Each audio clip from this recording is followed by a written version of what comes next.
The NBA season of the 2023 and 2024 seems to be the LA Clippers' best. Almost all pundits have returned to believing in the team for this season, and they have very high hopes. However, the team is hampered by a number of player injuries as well as a few other issues. What makes the LA Clippers one of the top teams in the league this year based on their performance? Although the Clippers' start to the James Harden era couldn't have been worse, they currently own the best record in the NBA since mid-November. This season, Leonard has worked hard to attack the rim fast in order to avoid the inevitable double team, which has contributed to his career-high 82% shooting percentage from the field. However, in this instance, he decelerated and dribbled in mid-air, edging away from Barnes and Dennis Schroeder's double. But before suddenly blasting past, his usually stoic demeanor turned into a frown as he blasted a massive dunk through the hoop. The Clippers are 21-4-6, the best record in the NBA during that stretch, with the second highest net rating in the NBA during crucial moments, after Terrence Mann took Russell Westbrook's spot in the starting lineup on November the 17th. Before the game, Leonard committed to a $153 million contract extension that would keep him in the Clippers through the 2026-2027 campaign. He is refusing to consider the team's recent success or his legacy within the organization. After defeating the Raptors, he declared, "I'm in the moment this season and I'm trying to get us to a place where we haven't been before." Paul George, Harden, Leonard, and Westbrook have 27 All-NBA nominations between the four of them. However, as their 0-5 start under Harden has shown, raw skill is nothing without offensive execution, effort, sacrifice, and cohesiveness within the rotation. The LA Clippers coach Lou expressed such an idea. "I believe that half of it is execution and the other half is great talent. With our talent, we have to execute at a 100% level. Such a squad is risky. It can be too simple when you have excellent players who can score on anyone.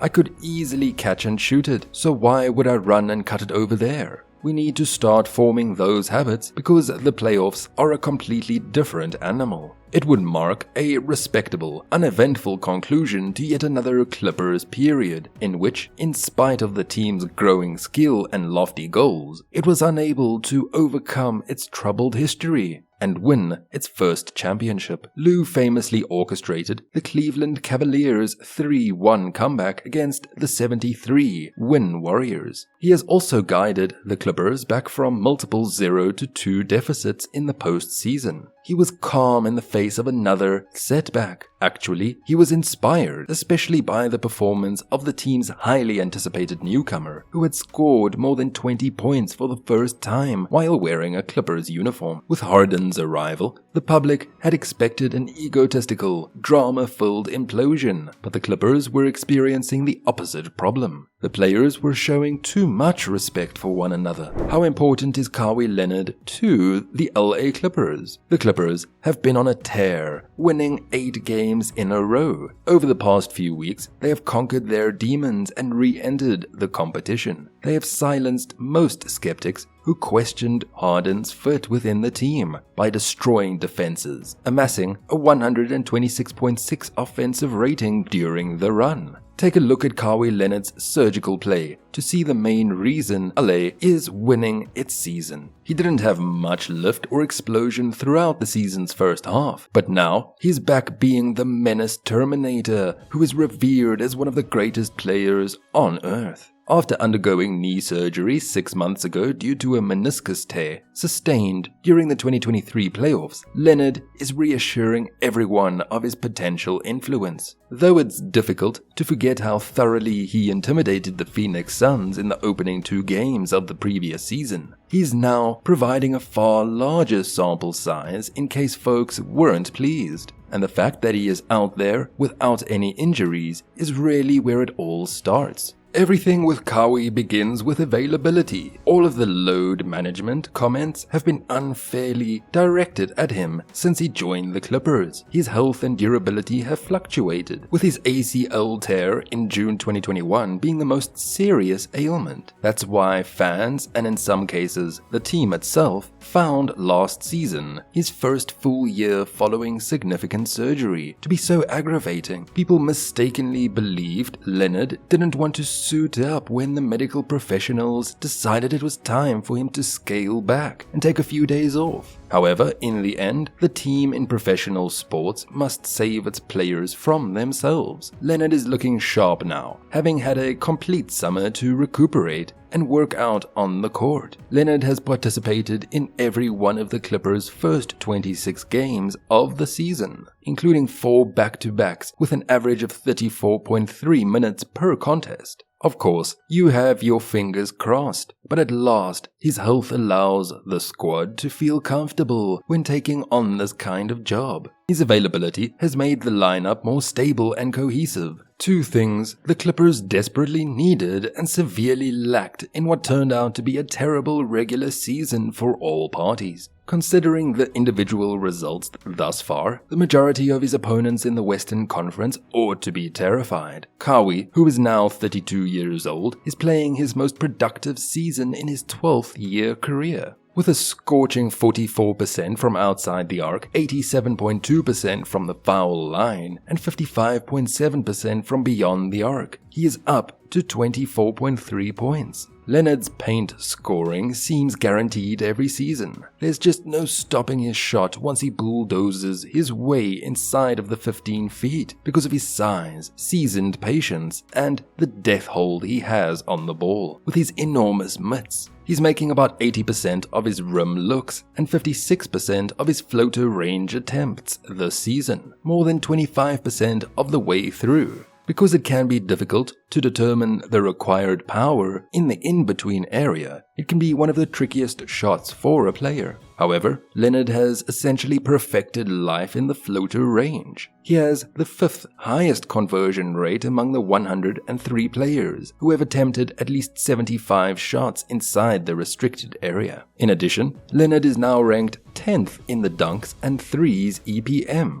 a catch-all number that aims to gauge two-way impact on a per-possession basis. Advanced analytics may be mocked by some, especially in MVP discussions, but EPM has generally offered a trustworthy overview of the most significant offensive and defensive game changers. He has gradually moved closer to being considered for the MVP ballot since the end of November as the Clippers battled their way into the conference's top 6. In terms of efficiency, Leonard's current run of at least 29 points per game over 10 straight regular season games ranks 6th among all players. How has the Clippers' offense evolved under James Harden? The Clippers currently boast one of the best offensive units in the NBA. They are averaging 120.8 points per 100 possessions more than halfway through the season, which is the highest offensive output they have had since 2021, and the 3rd best average in the league. The arrival of James Harden is one of the main causes of their offensive advancement. Harden was acquired by the Clippers in October, and the player has had an incredible success at the club, with a game average of almost 17 points, 5 rebounds, and 9 assists on 63.8% true shooting. Harden has been extremely effective. Although he doesn't score a lot, he has been a tremendous 3-point shooter, an incredible playmaker, and his scoring efficiency is outstanding. A guy like him is a surefire winner when paired with Paul George and Kawhi Leonard, who are both enjoying fantastic seasons. With these 3 players on the court, the Clippers have an offensive rating of 124.6 and have played together for just over 868 minutes this season. The Clippers have one of the most effective offenses in basketball history when all 3 of their studs are on the court. What do you think of the LA Clippers' play this season? Do you believe they should be the NBA champions this year? Do share your thoughts in the comments section below. For more interesting stories and updates like these, subscribe to the channel. Until next time.